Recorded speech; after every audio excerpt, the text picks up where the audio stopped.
दीदी स्मृति ईरानी जिंदाबाद, जिंदाबाद जिंदाबाद, भारतीय जनता पार्टी जिंदाबाद, दीदी स्मृति ईरानी जिंदाबाद,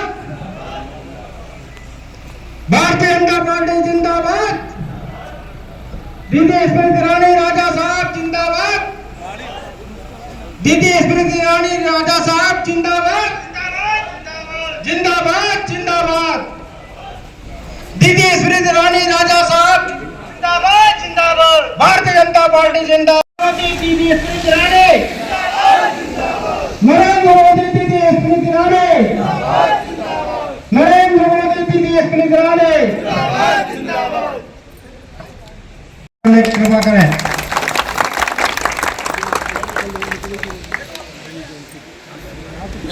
अब मैं अनुरोध करता हूं भारतीय जनता पार्टी के मंडल की आज वेंकटेश्वर जी ने उल्लेख किया रामलला का, राम मंदिर का। अपने आराध्य के प्रति भावना हो ऐसी कि हर कंकड़ में शंकर दिखे, यही सबकी लालसा होती है। लेकिन राजा साहब, आपने नरेंद्र मोदी के रहते भव्य राम मंदिर का निर्माण हुआ, इसकी बात तो कही, लेकिन एक बात आज तक हम अमेठी में नहीं बोले। राजा साहब ने कहा कि हमारी सोच जहां खत्म होती है, मोदी की सोच वहां से शुरू होती है। हमारी सभ्यता में, हमारे संस्कार में नर और नारायण, नर और नारी दोनों को सम्मान है। मोदी की सोच कहां तक जाती है राजा साहब, उसका सबसे बड़ा प्रमाण है कि जब इसरो चांद पर पहुंचा, छाप छोड़ी भारत ने और उस स्थल का नाम रखा गया शिव और शक्ति। तो भगवान का मंदिर बना धरती पर, छाप छूटी आराध्य की चांद पर। तो आगे कहां मोदी ले जाएंगे ये तो राम ही जाने। आज यहाँ जितने लोग उपस्थित हैं कार्यकर्ता के स्वरूप, हम जानते हैं कि 26 तारीख के बाद राहुल गांधी क्षेत्र में आएंगे इसी मान्यता के साथ कि हमें जायज में आना है, वोट पाना है, फिर रफू चक्कर होना है। वो इसी के आधार पर आने वाला है। लेकिन प्रश्न ये उठता है कि जब कोरोना की विपदा आई थी, तब क्या डॉक्टर ने इंजेक्शन लगाने से पहले जायज में पूछा था क्या धर्म है तुम्हारा, क्या जाति है? जब कोरोना की विपदा में आए, एक एक माँ, एक एक बहन इस लालसा के साथ कि उसका परिवार का पालन पोषण सुरक्षित हो, एक भी गरीब रात को भूखे पेट ना सोए, बात हुआ था। हर घर में राशन बटा और आज भी बढ़ता है। हमारा तो संस्कार ये है कि किसी के घर का पानी और पेठा भी थोड़ा खा ले तो उस घर का जीवन भर सम्मान करते हैं। आज जो मुफ्त राशन जायज में भी पा रहे हैं, वो क्या अपने ईमान की सौगंध खाकर मोदी को ठुकरा सकते हैं? नहीं। लगाकर, अपनी जान बचाकर मोदी के साथ गद्दारी कर सकते हैं? और बात कही भगवान की, तो मोदी का मैजिक तो ऐसा राजा साहब कि जिस अंसारी साहब ने जिंदगी भर राम मंदिर के विरोध में सुप्रीम कोर्ट में केस लड़ा, जब भव्य राम मंदिर बना तो वो भी सम्मान करते हुए आए। उन्होंने अपना धर्म नहीं छोड़ा, लेकिन हमारे धर्म का सम्मान किया। और राहुल गांधी तो ऐसे कि जब चुनाव होता है उत्तर भारत में तो मंदिर मंदिर जाते हैं, वायनाड जब चुनाव होता है तो हम ही को कर जाते हैं। हम राजा साहब से कहे हम लोगों को रंग बदलते देखे, राहुल गांधी पहले ऐसे प्राणी हैं जो परिवार बदलते हैं। राहुल गांधी के नेता वायनाड में कहते हैं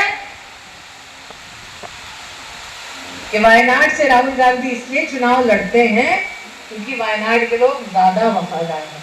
तो क्या 15 साल जायज वालों ने वफादारी नहीं निभाई थी? जो राहुल गांधी ने वायनाड जाकर जायज वालों को गद्दार कह दिया। तो ये तो जायज को सोचने की जरूरत है कि हम तो हार कर भी नहीं गए, वो तो जीत कर भी लापता थे।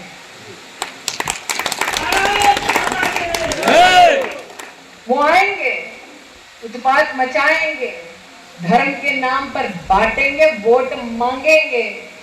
लेकिन सवाल ये उठता है कि योगी की सरकार है, मोदी की सरकार आने वाली है, इसमें तो कोई दो राय नहीं। तो अगर राहुल गांधी यहाँ आकर जायज में नरेंद्र मोदी को गरियाते हैं तो नुकसान किसका है? राहुल गांधी, राहुल का और राहुल के समर्थक का जी। अगर राहुल गांधी जायज आते हैं, योगी को गरियाते हैं, अपमानित करते हैं, तो नुकसान किसका? राहुल का और उसका जो राहुल गांधी का विश्वास करता है। अगर राहुल गांधी जायज आते हैं तो मैं भी पूछना चाहूंगी, वेंकटेश्वर जी आज मेरे हाथ में फहरिस्त है, कह सकती हूँ कि जायज में 735 घर ऐसे हैं जिसमें शौचालय हमने बनवा कर दिए। राहुल गांधी में दम है तो गिनवा दे क्या काम किया। आज अगर सिर्फ जायज में हम देखें, सिर्फ नगर पालिका में वेंकटेश्वर जी, तो 4060 से ज्यादा आवास बनाए, 931 लोगों को ऋण दिया। सही कह रही हूँ? सिर्फ जायज में आज अगर कायाकल्प की दृष्टि से देखें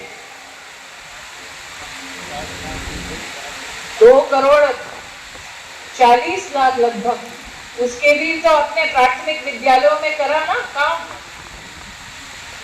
हाँ, 46 करोड़ का गुरु गोरखनाथ के वहां पे खर्चे, 50 से ज्यादा इंटरलॉकिंग और सड़कों और नाली का निर्माण का कार्य कराया है। सिविल लाइन तो कराया है ना? ओ, ऐसा चल पाएगा क्या? इसलिए तय राहुल गांधी के समर्थकों को करना है, क्योंकि योगी की सरकार है, मोदी की सरकार आ रही, आने वाली है। आ रही। वरना भैया दम होता तो वायनाड से पहले अमेठी चुनाव घोषित करके अपने आप को प्रत्याशी बना। दम नहीं था, इसलिए छिपते छिपाते वायनाड गए और वायनाड पे वोटिंग के बाद यहाँ आए। वो भी जानते हैं हारने आ रहे हैं, लेकिन हारते हारते आग लगाते हैं। ये जायज ही है जो इस बात का साक्षी है कि मैंने आज तक पक्षपात नहीं किया। ये जायज ही है जो इस बात का साक्षी है, जो जनता ने कहा वो मैंने किया, उनका काम भी किया, जिन लोगों ने पिछले चुनाव में मुझे वोट दिए। लेकिन आज सबसे कहते हैं कि हम तो किसी के घर की एक कप चाय पी ले तो जिंदगी भर उस नमक का एहसान अदा करते हैं। किसी के घर का पेठा खा ले, पानी पी ले तो जीवन भर उस परिवार का सम्मान करते हैं। तो जायज को निर्णय करना है, कमल का बटन दबाकर आने वाले 5 साल तक मुफ्त का राशन पाना है, या वायनाड के भगोड़े का समर्थन करना। जायज को निर्णय करना है, कमल का बटन दबाकर आने वाले 5 साल 6,000 रुपया प्रतिवर्ष किसान को बैंक के खाते में पाना है, या जो जीत कर भी लापता था ऐसे व्यक्ति के झांसे में आना है कि 5 लाख रुपए प्रतिवर्ष आरोग्य की सुविधा मोदी से पानी है, या जो आरोग्य के नाम पर, मेडिकल कॉलेज के नाम पर मुंशीगंज में सरकार की जमीन खा गए, ऐसे लोगों का समर्थन। निर्णय जायज को करना है, क्योंकि अमेठी तो निर्णय कर चुकी। अमेठी ने तैयारी की है, इस बार अमेठी है तैयार, फिर एक बार अमेठी की तैयारी हो हिसाब से लड़ने आ रहे हैं वेंकटेश्वर जी। मैं तो औरत जा तो चल हो जाए,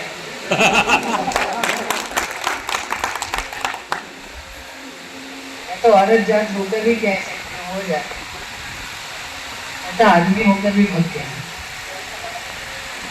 जो भागे वो नेता नहीं, शेर नहीं, क्या है? गीदड़ को कौन कौन वोट देगा वो तो वही जाने। हम तो देश के शेर के साथ है जिसका नाम है नरेंद्र दामोदर दास मोदी।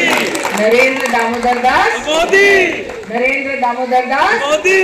तो फिर 20 तारीख को पोलिंग बूथ पर राष्ट्रभक्त राम भक्त जाएंगे, कमल का बटन दबाएंगे। मोदी तो जीत रहा है, एक कमल का फूल अमेठी लोकसभा क्षेत्र से ले जाएंगे। बोलो भारत माता की जय।